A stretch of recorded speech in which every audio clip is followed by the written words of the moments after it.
Primeiro, sobre a montagem. A gente, acho que é uma questão importante da gente abordar, né? O Torbis já conversamos sobre isso, inclusive. Na questão da montagem, Odorico, o Grêmio hoje tem um orçamento, nesse ano especificamente de 2022, um orçamento muito reduzido em relação ao do ano passado, ano que o Grêmio caiu. E a gente vê que a folha salarial é uma das questões que a torcida mais bate na tecla, né? Que é uma folha salarial muito alta para o desempenho que o Grêmio tem. O Grêmio não conseguiu reduzir essa folha para o valor que imaginava, tem disparado a folha mais alta da Série B e vai precisar de uma reformulação muito grande para estruturar e para fazer um time mais certeiro para 2023. Rodrigo, como reduzir a margem de erro nessas contratações para montar um time que vai precisar mudar tanto e ainda assim vai ter uma pressão para ser competitivo na Série A no ano que vem?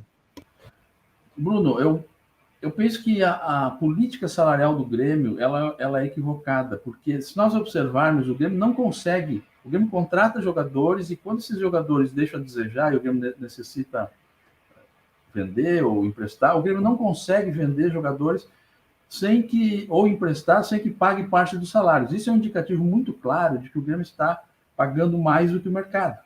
Então, esse é um primeiro ponto importante. Isso faz com que a folha fez com que a folha ficasse inflada realmente, e o Grêmio teve dificuldade muito séria para conseguir reduzir, porque não conseguindo repassar os jogadores, acabou ficando com essa despesa.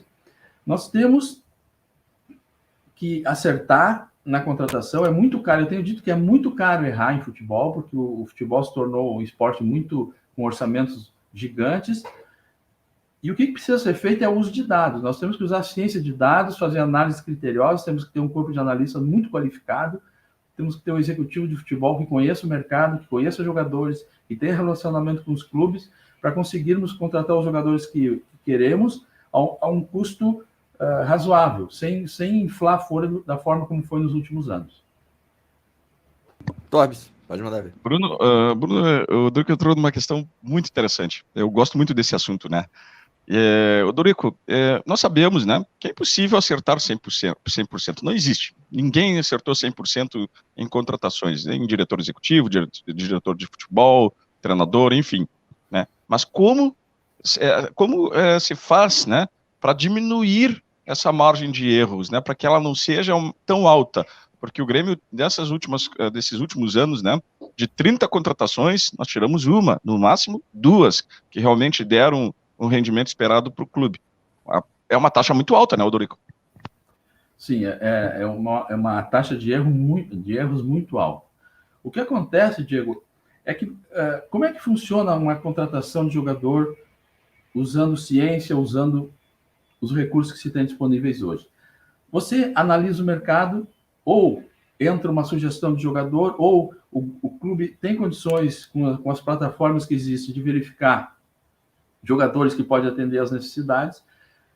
Tem que ser feita uma análise exaustiva de dados para identificar se efetivamente aquele jogador vai suprir as necessidades que se quer suprir.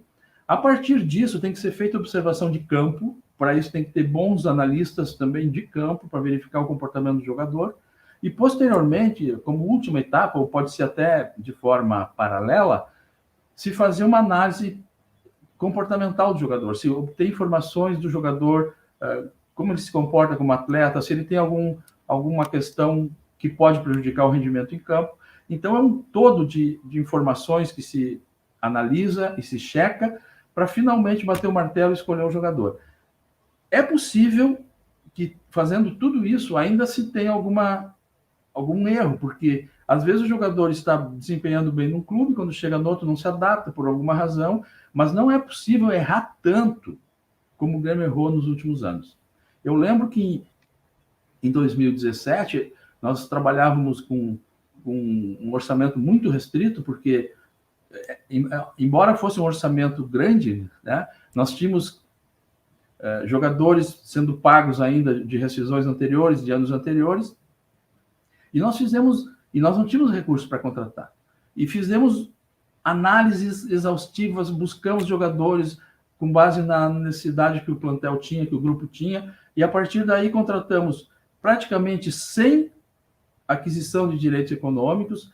Quase todos os jogadores que vieram só com a questão de luvas, alguns, outros nem luvas, eram jogadores que estavam disponíveis, e conseguimos montar um grupo que foi campeão da Libertadores, com jogadores que na época, quando vieram, foram contestados, e depois acabaram botando a faixa de campeão da Libertadores. Então é possível fazer um grupo forte, fazer um grupo que possa competir, sem fazer grandes investimentos. Claro que se houver recursos, serão investidos prioritariamente no futebol.